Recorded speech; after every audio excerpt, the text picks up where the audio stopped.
President Trump had calls, as we mentioned a moment ago, with both his Russian and Ukrainian counterparts today in an effort, might be a tough effort, but an effort nonetheless to achieve a possible ceasefire.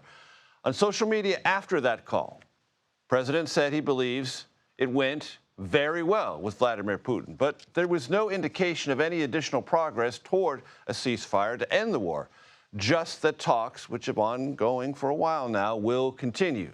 This comes after a weekend of violence in which Russia launched what Ukraine described as its largest drone attacks in that country since the invasion began in 2022. Imtiaz Tyab is tracking the latest for us tonight. Well, it really was a high-stakes phone call between President Trump and Russian President Vladimir Putin. And that two-hour conversation really has the potential to be a pivotal moment in the latest diplomatic push to end the war in Ukraine. At least that's how President Trump framed it. Now, the conversation, it has to be said, followed one of the Kremlin's largest drone attacks since the war began over 3 years ago.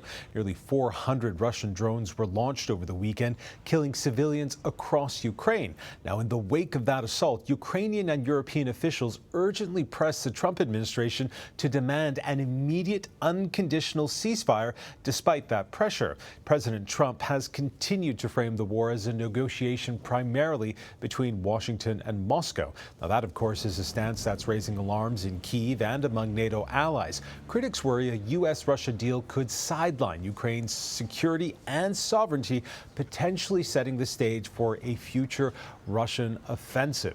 Now, we have heard from the Russian President Vladimir Putin, who said that the call went well.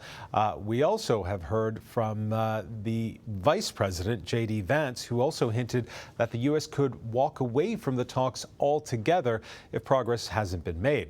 Now, you may remember last Friday, Ukraine and Russia held their first direct talks in over 2 years. But aside from a prisoner swap, little progress was made. It was, of course, endorsed by President Trump and then later downplayed by him, insisting that only this direct conversation with President Putin will matter. Now, that conversation has happened, but as we understand, President Putin continues to reject a full ceasefire, and Ukrainian officials fear he's using the talks to consolidate gains and to regroup his military.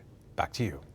Imtiaz Tyab, thank you, sir, very much. Olivia Rinaldi joins me now at the table. Always good to have you with me, Olivia. So, as Imtiaz just pointed out, there were these direct talks on Friday, and then Russia launches this massive drone strike over the weekend. A signal, it has to be absorbed by President Trump, that Putin will continue to prove he will attack even while there's all this underlying conversation about a ceasefire or an end to this conflict. Certainly. And this is also a president who said this war would end on day one with his hand.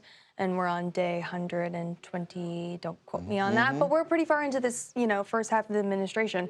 And the president has not been able to even get an honorable ceasefire by both sides on the table to happen. So they have this 2-hour phone call today, Trump and Putin. Quite notable that before that call, though, he spoke with President Zelensky of Ukraine, and he spoke with him after. But also afterwards, he spoke with all of the European heads, and Trump even said that the Vatican is interested in hosting some of these peace talks. So we're going from, I can do this by myself and I can do it in one day, to I'm going to need a little help, and I got a lot of people that I need to rein in on this conversation. And even the new Pope might be the one to have to play a part in part of these negotiations, or at least host some of them as well. And he said what struck me as a kind of low-level confession on social media, saying these negotiations have to be done by them because only they understand all the underlying difficulties. Yes.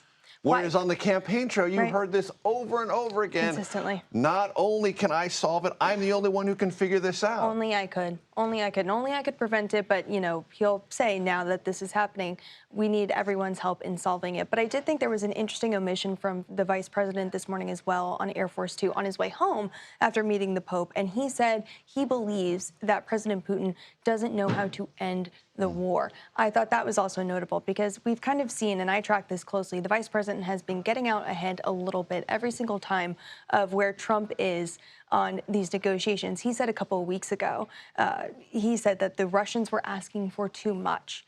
that was the first time we had heard that from the U.S. side, that the Russians wanted too much. And quite notable, especially given all of the history that happened between the Vice President Zelensky and President Trump in that Oval Office meeting on February 28th. We are nearing the end of May, and just 3 months later, things have really shifted in an interesting way. It's clear there is some frustration with Putin. There's also interesting in the president talking to Putin. He said, well, there's an economic future for Russia. Yes. But let's talk about economics here at home. Yep. Weekend, the president told Walmart, eat the tariffs and stop complaining. Yeah. Quite notable, because Walmart is a huge retailer, and of course, traveling the country, all over this country, there's a Walmart in mainly every single town. People go there for groceries. They go there for clothes. They go there for medicine, for pharmacies. And Walmart this weekend said, look, we might have to start raising prices as a result of these tariffs. Immediately, we saw the president react and say that they should eat the tariffs. And he also said, I'll be watching, and so will your customers. Interesting threat there from the president.